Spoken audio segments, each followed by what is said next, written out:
Hello welcome to Queen Elizabeth your learning partner. അപ്പോൾ നമ്മൾ ഇന്ന് സംസാരിക്കാൻ പോകുന്നത് സ്ട്രീം ഓഫ് കോൺഷ്യസ്നെസ്സിനെ കുറിച്ചാണ്. ഇംഗ്ലീഷ് ലാംഗ്വേജിൽ വളരെ ഇമ്പോർട്ടൻ്റ് ആയ ടെക്നിക്കാണ് സ്ട്രീം ഓഫ് കോൺഷ്യസ്നെസ്. സപ്പോസ് നിങ്ങളൊരു പാർക്കിലിരിക്കുകയെന്ന് വിചാരിക്കും. ഒരു പാർക്കിലിരിക്കുന്ന സമയത്ത് നിങ്ങൾ മുകളിലേക്ക് നോക്കി ബേർഡ്സ് സ്റ്റോപ്പ് ചെയ്യുന്നുണ്ട്. അപ്പം നിങ്ങൾക്ക് ഇങ്ങനെ ഫീൽ ചെയ്യണോ ബേർഡ്സ് സ്റ്റോപ്പ് ചെയ്യുന്ന എന്ത് ഭംഗിയാണ് കാണാൻ. എൻ്റെ ഗ്രാൻഡ് മദറിൻ്റെ വീട്ടിൽ പോയ പോലെയുണ്ട്. കഴിഞ്ഞ പ്രാവശ്യം ഗ്രാൻഡ് മദറിൻ്റെ വീട്ടിൽ പോയപ്പോൾ ഭയങ്കര രസമായിരുന്നു.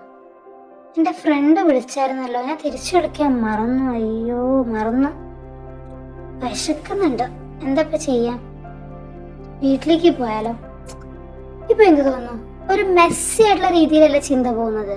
അതെ, this messy but natural flow of thought. ഇങ്ങനെ ഈ മെസ്സി ആയിട്ടുള്ള പക്ഷെ നാച്ചുറൽ ആയിട്ടുള്ള ഈ ഫ്ലോ ഓഫ് തോട്ട് ഉണ്ടല്ലോ, this messy but natural flow of thought is called stream of consciousness.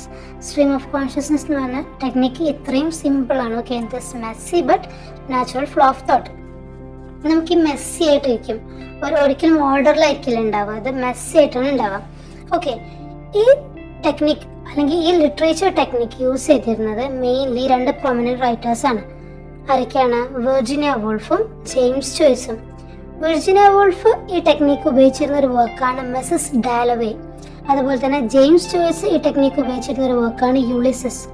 ഈ രണ്ട് വർക്കും വളരെ ഇമ്പോർട്ടൻ്റ് ആണ്. മിസസ് ഡാലവേ ആൻഡ് യൂളിസസ് വളരെ പ്രൊമിനന്റ് വർക്ക്സ് ആണ്.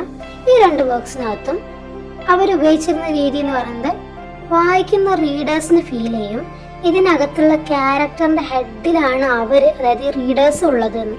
അതായത് ഇതിനകത്തുള്ള ക്യാരക്ടറിന്റെ ഹെഡിലാണ് റീഡേഴ്സ് ഉള്ള പോലെ തോന്നും. കാര്യം അത്രയും റോ ആയിട്ടാണ് അവർ എഴുതിയിരുന്നത്.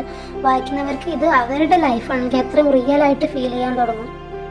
കാരണം അവരിതിനകത്ത് ഉപയോഗിച്ചിരുന്നത് നീറ്റ് ആയിട്ടുള്ള സെന്റൻസസ് ആണല്ലോ നമ്മൾ സാധാരണ ലിറ്റററി വർക്ക്സിൽ കാണാം.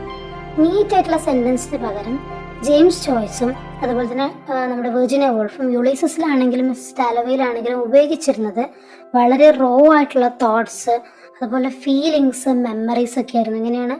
വളരെ റോ ആയിട്ടുള്ള തോട്ട്സ് ഫീലിങ്സ് മെമ്മറീസ് ഒക്കെ ആയിരുന്നു. അത്രയും റിയൽ ലൈഫിനെ കാണിക്കുന്ന രീതിയിലാണ് നമ്മുടെ സ്ട്രീം ഓഫ് കോൺഷ്യസ്നെസ് എന്ന് പറയുന്ന ടെക്നിക്ക് ഉള്ളത്. അത്രയും റിയൽ ലൈഫിനെ കാണിക്കുന്ന രീതിയിലാണ് നമ്മുടെ സ്ട്രീം ഓഫ് കോൺഷ്യസ്നെസ് എന്ന് പറയുന്ന ടെക്നിക്ക് ഉള്ളത്. ഓക്കെ, അപ്പോൾ സ്ട്രീം ഓഫ് കോൺഷ്യസ്നെസ് വളരെ ഇമ്പോർട്ടൻ്റ് ആണ്. അതിൽ ഇമ്പോർട്ടൻറ്റ് റൈറ്റേഴ്സ് എന്ന് പറയുന്നത് ജെയിംസ് ചോയ്സും അതുപോലെ വെർജിനിയ വോൾഫും ആണ്. അവരുടെ പ്രൊമിനന്റ് വർക്ക്സ് എന്ന് പറയുന്നത് നമ്മുടെ യൂളിസസും മിസസ് ഡാലവേ ആണ്. സ്ട്രീം ഓഫ് കോൺഷ്യസ്നെസ് ഇത്രയേ ഉള്ളൂ. So guys, this is so simple. I hope you understood. Okay, bye, stay tuned.